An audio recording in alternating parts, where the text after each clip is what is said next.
What's going on, you guys? It feels like it's been a while since I posted a video, but actually behind the scenes I've been testing a new True Catalyst 9X.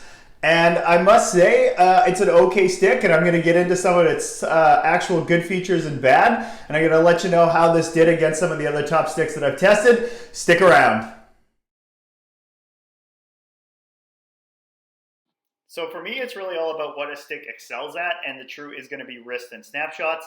The first two here, face-off wins, were just quick snapshots, different game, exact same play.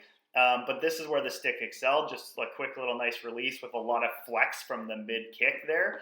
That's where it was excelling. When it comes to the slap shots, though, not as big of a fan. That one was a wrister, but these two next slap shots were not nearly as impressive as I would be with a CCM.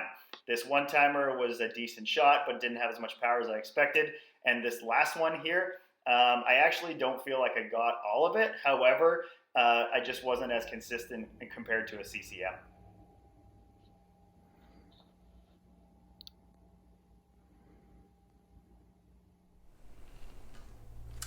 True Catalyst. This is the first True stick I've used in a long time. I think the last one I used, I can't even remember what they were even called back then. It was 2 or 3 years ago, so it's been quite some time. And back then, actually, True was quite blade heavy, really fringe. Not a lot of people used it, but True's like come into the fold here a little bit more lately, and a lot more people do use these sticks. But I find it interesting.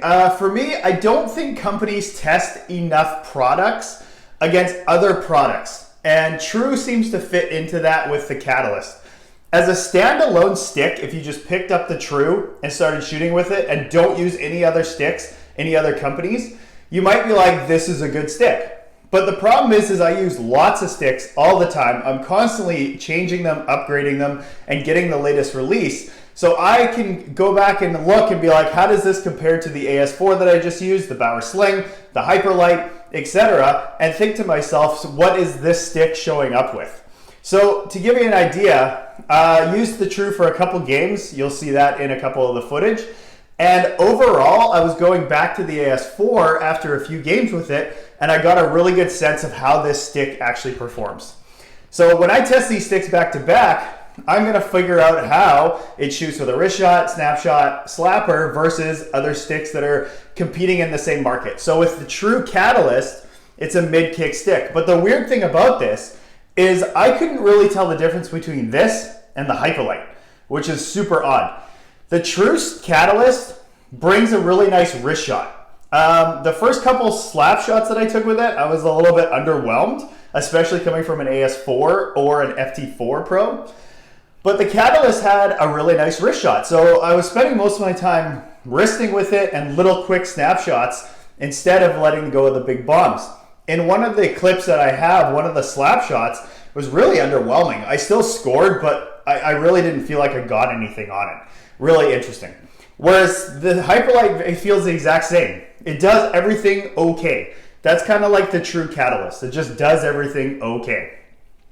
The power is kind of on the low end of the spectrum in terms of the actual slap shots, which is weird because, like I said, it's a mid-kick. Wristers are really decent. They come off nice. And the reason is because it is mid-kick. When you're using this stick and you take a big dragging wrist shot, you really feel the mid-kick profile load up and release when you have a really nice big dragging wrister. So that's where I found this stick excelled. Now, the Hyperlite is very similar to me. When you do a big dragging wrister, you can feel it bend despite it being a low kick stick, and I felt I got the exact same type of release with this. Very interesting. As well with this stick, the P28 curve, it's got a very thin blade, and you get nice whip off of that. And again, with the P28, a thin blade, very similar to the Hyperlite, very quick little release. Very impressed there. I really liked it. Now, the problem here is True probably doesn't test other sticks. They think they are a fringe company. They can do it better than the big guy. And a lot of the times that's true, especially for various industries. But when it comes to a hockey stick, they really should take this stick, test it against others, and see what result they're trying to get with it. And I think CCM is doing a really good job with that with their performance lab, is every time they do a stick release, which is every year now, they're trying to tweak it and trying to improve it. And they're leading the pack right now. So when it comes to this type of stuff, if you pick up this stick by itself and just happen to be a true fan, you'll think this stick is decent. But if you try it against others, you won't so much. So that was kind of my biggest gripe with that. So when you're talking about shot power, mid-range again, it's not on the high-end scale, it's not on the low-end scale. It's just mid-range. When you're talking about feel and balance and all that, again, it's got a nice feel and nice balance to it, but it's not on the high end of the light scale, and it's not super heavy, but it feels nicely balanced, which is great for True because, like I said, back in the day, they used to have some pretty blade-heavy sticks. I wasn't a huge fan of it. Durability. Here's the issue that I had. So I picked up this stick brand new.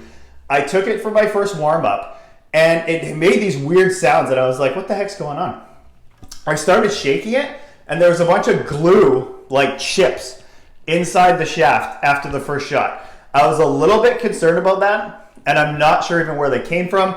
Could it have come from the blade, the hosel area where they merge everything together? I'm not sure. Nothing else has happened since then, but I've never had a stick release glue chips that are big, and I have to dump out and get rid of the remnants of it from the end here and take the end cap off. Drove me nuts for the whole game, by the way, because I wanted to test it, but all I kept hearing was shaking up and down on the stick constantly, and there's about 4 or 5 glue chips in here. Haven't had any problems since then. It hasn't cracked, it hasn't broken. Wrist shots are still nice, still has a nice flex to it. Don't hear any rattling or anything near the blade, so I don't think it's a huge issue, but still, it's a little bit concerning that a stick would have glue chips coming out of it. And wherever that's from, that means it probably has some sort of manufacturing issue, excess glue in the hosel, something like that. So again, mid-range durability, nothing great, just in the mid-range. So very Hyperlite-esque. So you could put these two sticks back to back, and honestly, I think a lot of people wouldn't be able to tell the difference. Coming up, I am doing a test. I've got the ice booked for all of the sticks I have right now. The Catalyst will be there. I'll have the Sling Tech, Hyperlite, AS4 Pro. I'm hoping to have a Ribcore 6 trigger then as well, and I'm going to test them all back to back. And I have my radar gun, and I'm hoping that I can give a really true picture of how each stick performs. Because at the end of the day, 5 miles per hour might not seem like a lot, but that's the difference between a goal or not most of the time. And these types of sticks, you want these to increase your shot. They're $370 sticks. If you're purchasing this, you want it to be better than something else. So again, I'll be touching on a lot of that in the video that I'll be posting, so it should be pretty easy. Anyway, my ratings are coming up. You'll see how that falls into the current stick tier list. Hope you had a good one. Talk to you soon.